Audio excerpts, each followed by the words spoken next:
अपने पापा को एक छोटा सा रोबोट दिखाता है जो उसने ही बनाया था। याया बताता है कि ये छोटे मोटे बॉम्ब और बंदूकों की गोलियों को भी झेल सकता है। इसके अलावा कई एडवांस टेक्नोलॉजीज इस रोबोट के अंदर मौजूद थे। दोनों की बातें चल ही रही थी कि इतने में वहाँ नासिर नाम का एक लोकल गुंडा आता है, जिसे आप गोलमाल का वसूली भाई समझ सकते हैं। ये याया के पिता से पैसे मांगता है, लेकिन वो नासिर को पुलिस की धमकी देकर वहाँ से भगा देते हैं। नासिर के कुछ देर बाद घर में एंट्री होती है एक बेहद ही खूबसूरत लड़की मरियम की, लेकिन याया मरियम से नहीं मिलता, जिस वजह से मरियम भी चली जाती है।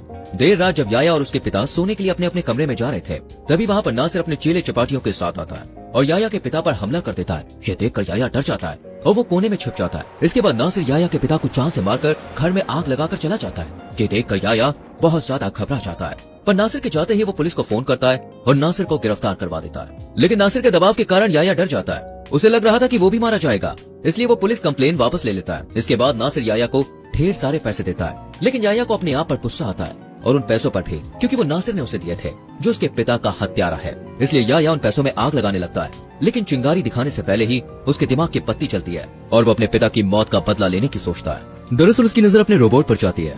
तभी उसे ख्याल आता है कि क्यों ना एक ऐसा रोबोट बनाया जाए जो साइज में इससे बड़ा हो और नासिर को मार गिराए। इससे वो भी बच जाएगा और उसके पिता की मौत का बदला भी पूरा हो जाएगा। और पैसे तो नासिर ने दे ही दिए, यानी नासिर के पैसे अब उसी की मौत के लिए काम आने वाले थे। काफी दिनों की कड़ी मेहनत के बाद आखिरकार याया नासिर के पैसों की मदद से एक बड़ा और शानदार रोबोट बना ही लेता है, जो कि बहुत शक्तिशाली था, जिसे बंदूक या बॉम्ब भी नुकसान नहीं पहुंचा सकते थे। इस रोबोट का नाम रखा गया था मूसा।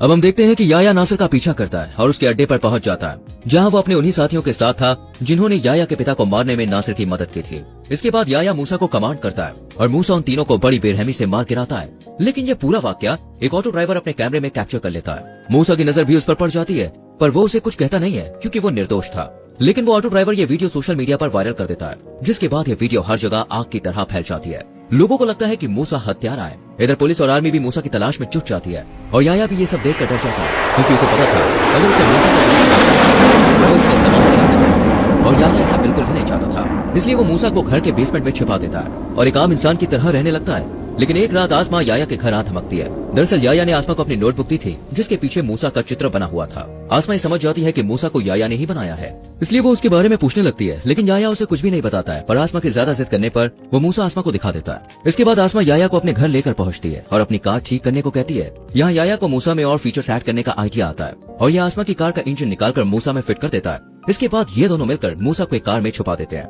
लेकिन एक दिन याया के कंप्यूटर को कोई हैक कर लेता है और याया से मूसा की टेक्नोलॉजी मांगने लगता है। ऐसा न करने पर वो मूसा के बारे में पुलिस को बता देने की धमकी देता है। इससे याया डर जाता है और हैकर से थोड़ा समय मांगता है। और अब आता है कहानी में ट्विस्ट। दरअसल आसमा याया को एक टेररिस्ट ग्रुप के बारे में बताती है जो कुछ बच्चों को दूसरे देश में बेचने वाला था, यानी ह्यूमन ट्रैफिकिंग।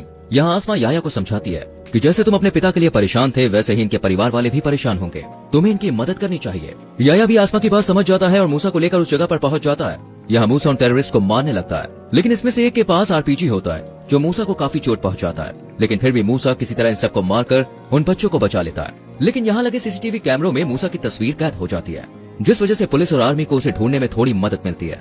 दूसरी तरफ हम देखते हैं अब याया मूसा को गलत काम करने वालों का सफाया करने के लिए कह रहा है और धीरे धीरे मूसा लोगों की नजरों में सुपर हीरो बन गया है, जो उनकी मदद करता है और बुराई को मारता है। दूसरी तरफ हम मरियम को देखते हैं, जिसे आसमा ने मूसा का सच बता दिया था। वो गुस्से में याया के पास आती है और मूसा के बारे में पुलिस को बता देने को कहती है, पर याया मरियम की बात नहीं सुनता, इसलिए मरियम गुस्से से वहाँ से चली जाती है। अब हमें दिखाया जाता है कि डॉक्टर फेरिस का बच्चा जो बहुत बीमार था और फेरिस यहाँ उनका इलाज करवाने के लिए आया था, पर तभी उसे जकरिया नाम के एक शख्स का फोन आता है और फेरिस तुरंत ही जकरिया से मिलने चला जाता है। जकरिया असल में वही ऑफिसर था जिसे मूसा को पकड़ने का जिम्मा सौंपा गया था और अब वो चाहता था कि डॉक्टर फेरिस भी उसकी टीम में शामिल हो जाए। डॉक्टर भी हाँ कर देता है और फिर शुरू होती है असल वॉर। दरअसल डॉक्टर फेरिस जब मूसा पर रिसर्च करते हैं तो उन्हें लगता है कि इसे जरूर याया ने बनाया होगा, इसलिए वो अगली सुबह ही अपनी चमचमाती गाड़ी से कुछ ऑफिसर्स के साथ याया के घर पहुंचते हैं। यहाँ सभी याया के घर की अच्छे से छानबीन करते हैं, लेकिन वहाँ कुछ भी नहीं होता, इसलिए डॉक्टर फेरिस भी वापस लौट जाते हैं। इधर डॉक्टर फेरिस के वापस आते ही जकरिया कहता है कि तुम पागल हो, तुम्हें अकल नहीं है। इस पर डॉक्टर फेरिस कहते हैं, नहीं, मैंने याया के घर में कैमरा फिट कर दिया है, क्योंकि मैं जानता हूँ कि इस पूरे शहर में तो क्या इस दुनिया में भी ऐसा रोबोट याया के अलावा और कोई नहीं बना सकता, और ये बात बहुत ही जल्दी साबित भी हो जाएगी। लेकिन काफी दिन बीत जाने के बाद भी फेरिस को मूसा के बारे में कुछ पता नहीं चलता, न ही याया कोई ऐसी हरकत करता है जिससे उस पर शक किया जा सके। ये सब देखकर डॉक्टर फेरिस एक नया प्लान बनाता है। वो जकरिया से कहता है कि याया मूसा को बुरे लोगों को मारने के लिए इस्तेमाल कर रहा है, तो कुछ बुरा ही हम करेंगे। वो कहता है कि हम एक ट्रेन को हाईजैक करवाएंगे और इस न्यूज को मीडिया में पब्लिश करवाएंगे। ये खबर सुनते ही याया मूसा को लेकर वहाँ जरूर पहुंचेगा और इस दौरान हम उसे पकड़ लेंगे। जकरिया को डॉक्टर फेरिस का ये प्लान पसंद आ जाता है। अगले ही दिन फेरिस ट्रेन को हाईजैक करवा देता है। ये खबर मीडिया में आते ही याया उन लोगों को बचाने के लिए मूसा को लेकर निकल पड़ता है। इधर डॉक्टर फेरिस भी देख लेता है कि याया घर से निकल रहा है इसलिए वो मरियम को अगवा कर लेता है और ट्रेन की रफ्तार भी बढ़वा देता है। लेकिन मूसा जैसे तैसे उस ट्रेन में एंट्री ले लेता है और हमलों के बावजूद उन लोगों को मारने लगता है। लेकिन ब्लेड से हमला करने की वजह से मूसा का एक हाथ टूट जाता है, पर फिर भी वो हार नहीं मानता और सभी लोगों को बचा लेता है और वापस से याया के पास आ जाता है। यहाँ पे हम देखते हैं कि मूसा पूरी तरह से खराब हो चुका था, उसकी पूरी एनर्जी खर्च हो चुकी थी और अब वो कोई भी काम नहीं कर सकता था। इसलिए याया उसे अपने घर लाने लगता है, पर रास्ते में ही वो देखता है कि पुलिस उसे पकड़ने के लिए खड़ी हुई है। पर यहाँ भी याया अपना दिमाग चलाता है और पुलिस से बच निकलता है और एक सुरक्षित जगह पर याया और आसमा दोनों छिप जाते हैं। यही डॉक्टर फेरिस का कॉल याया को आता है, जो कहता है अगर तुम्हें मरियम चाहिए तो मूसा हमें दे दो।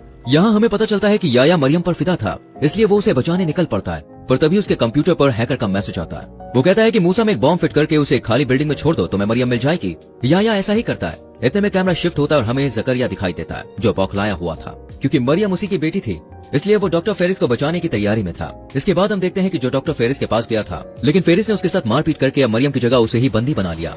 अब जैसे ही याया मूसा की टेक्नोलॉजी के बारे में डॉक्टर को बताता है, वैसे ही जकरिया की फोर्स वहां आ जाती है और डॉक्टर वहां से भागने लगता है। इधर याया भी सुरक्षित जगह पर पहुंच जाता है, जहां उसे मरियम का फोन आता है। वो याया से कहती है कि तुम वहां से निकल जाओ क्योंकि वहां पे बॉम्ब है। लेकिन इससे पहले कि याया यहाँ से भागता, वहाँ पे एक जोरदार धमाका होता है। इसके बाद मूवी का स्टार्टिंग सीन दिखाया जाता है और पहली बार उसे हैकर का चेहरा भी, जो उसी बिल्डिंग के पास जाता है और मूसा की मदरबोर्ड और उस मलबे में दबे याया को उठाकर वहां से चला जाता है। डॉक्टर फेरिस को भी जेल में डाल दिया जाता है।